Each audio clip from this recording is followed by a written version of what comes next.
और बिहार के मुख्यमंत्री नीतीश कुमार दिल्ली दौरे पर थे। हम सभी देख रहे थे, 3 दिन से विपक्ष के तमाम नेताओं से उन्होंने मुलाकात की है और यही वजह है कि पटना लौटने से पहले नीतीश कुमार ने ये कहा है, ये दावा किया है कि 2024 की जंग के लिए वो थर्ड फ्रंट नहीं बल्कि मेन फ्रंट बनाना चाहते हैं। नीतीश की अगर माने तो उनकी कोशिश रंग ला रही है, लेकिन बीजेपी नीतीश के दिल्ली दौरे को सियासी पर्यटन बता रही है। तो विपक्षी एकता और थर्ड फ्रंट के बीच में एक बारीक अंतर है, ये लोग को कंफ्यूजन है। तो क्या ये कंफ्यूजन दूर होगा? नहीं, ये तो हम सबको, कोई भी बोलता है थर्ड फ्रंट, तो हमने कहा कि भाई मेन फ्रंट बनना, थर्ड फ्रंट नहीं। अगर बनना है तो मेन फ्रंट बनेगा, थर्ड फ्रंट नहीं।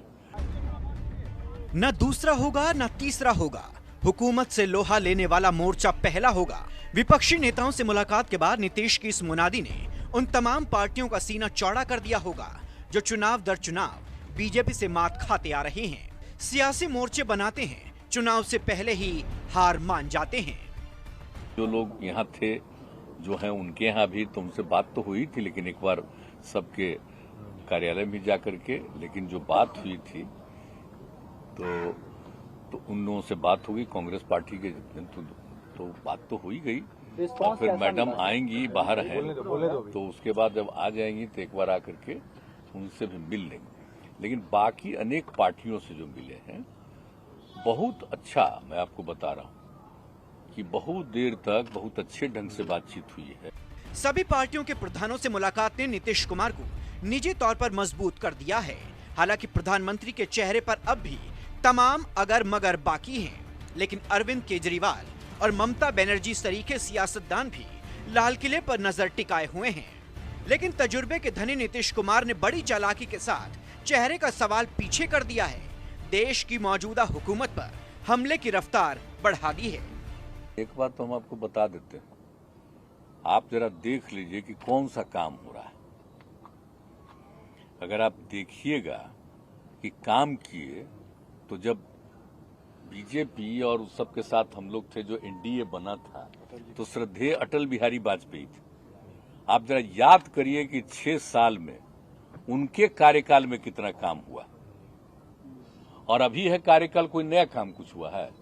बिहार में बीजेपी को सत्ता के सिंहासन से धकेल बाहर करने वाले नीतीश कुमार ने उन विपक्षी नेताओं के मन में भी जगह बना ली है जो कल तक उन्हें पलटूराम कहकर पुकारते थे।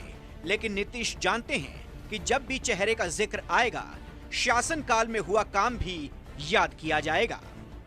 सिर्फ बोलते रहते हैं बिना मतलब का, इस सब के खिलाफ रहने का, तो ये सब कोई काम है? अब पता नहीं है। और जब शुरू में भी साथ थे तो जरा सा 1 मिनट के लिए भी जो हम कहते थे उसके अलग रहते थे, और जो दोबारा आए हैं तो जो भी हम कहते थे वही न करते थे। बिहार में सियासी परिवर्तन कर दिल्ली कूच करने वाले नीतीश पर बीजेपी पहले से ही भन्नाई हुई है। बिहार की सियासत में नई शुरुआत करने वाले भी इस परिवर्तन को भाव देने को तैयार नहीं, लेकिन नीतीश को उन बयानों की परवाह नहीं, चाहे बीजेपी के बयान वीर हों या फिर फिलहाल उन्हीं की जुबान में बात कर रहे प्रशांत किशोर।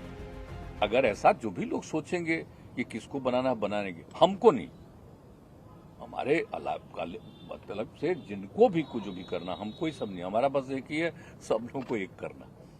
तो ये सब तो होगा, तभी तो बात शुरू हुई है। मतलब एक समझ लीजिए, हम एक ही बात कह देते हैं कि तुरंत थोड़ा ही कुछ होता है। जब बात शुरू होती है तो कुछ समय में आपसी सहमति होते जरूर बन जाएगा। दिल्ली दौरे के तीसरे दिन नीतीश कुमार ने मराठा क्षत्रप से मुलाकात की, देर तक बात की। हालांकि पूरा मजमून सामने नहीं आया, लेकिन सुशासन बाबू ने दावा किया कि अगर वो हो गया जैसा उनकी चाहत है तो देश की भलाई तय है। हम कर नहीं रहे देश का, ऐसे ही अपना खाली पूरे देश पर कब्जा करने का ही इनका चल रहा है।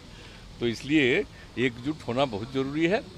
तो उसमें सब तो देख रहे हैं कि अब इसके लिए कुछ दिन के बाद ये बहुत अच्छा होगा। और अब मेरे बारे में तो हम आपको बार बार बोल दिए, हमारा निजी कोई च्वाइस नहीं, हमारा बस एक ही च्वाइस है कि सब मिल करके अधिक से अधिक एकजुट हो जाएंगे। नीतीश कुमार ने शरद पवार से मुलाकात के बाद साफ कर दिया कि वो विपक्ष के चेहरा नहीं, अगुवा नहीं। देखिए नीतीश कुमार की तस्वीर आप देखिए, शरद पवार से वो मिलकर निकले हैं और उन्होंने एक बार फिर साफ कर दिया कि वो कांग्रेस के राष्ट्रीय अध्यक्ष सोनिया गांधी से मुलाकात करेंगी। बहुत सारे नेताओं से उनकी मुलाकात हो गई और सब लोगों का मानना है कि विपक्ष एक हो, एकजुट हो। विपक्षी नेताओं को एकजुट करने की नीतीश कुमार की मुहिम के तीसरे दिन की शुरुआत सीपीआई महासचिव दीपांकर भट्टाचार्य से मुलाकात के साथ हुई। दोनों नेताओं ने देर तक बिहार और देश की चुनौतियों पर चर्चा की। लोकसभा 2024 के महासंग्राम के लिए नीतीश कुमार बीजेपी के खिलाफ मोर्चाबंदी में जी जान से जुटे हैं। इसी क्रम में आज उन्होंने लेफ्ट नेता दीपांकर भट्टाचार्य से मुलाकात की। मुलाकात के बाद ये साफ हो गया कि विपक्ष को चेहरे की जरूरत नहीं बल्कि विपक्षी एकता की जरूरत है। मुलाकात के बाद नीतीश ने चेहरे के जिक्र को गैर जरूरी बताया तो दीपांकर भट्टाचार्य ने दावा किया कि बिहार का फॉर्मूला देश पर भी लागू होगा। तो सब कैसे जोड़ेंगे सर, अलग अलग जो ठीक है, वो तो एक सबसे बात हो रही है। आप थोड़ा समय का इंतजार करिए ना। आप एक बात अच्छाई होने वाला है। हाँ, तो नीतीश जी तो हम देखे कि उन्होंने जो बातचीत की, हमने पूछा तो उनकी तो उम्मीद जगी है कि भाई बिहार से लोगों में जो उम्मीद जगी है और पार्टियां स्वागत कर रही है कि बिहार में अच्छा हुआ, तो इसलिए उम्मीद तो है कि ये बिहार वाला जो फार्मूला है वो देश का फार्मूला बन सकता है। बेशक नीतीश कुमार चेहरे पर चर्चा को गैर जरूरी बता रहे हैं, लेकिन बीजेपी को सत्ता से हटाने के लिए वो जिस मोर्चे की मुनादी कर रहे हैं, चेहरा ही उसकी राह का सबसे बड़ा रोड़ा साबित होगा। ऋषिकेश कुमार, दिल्ली, न्यूज़ 24।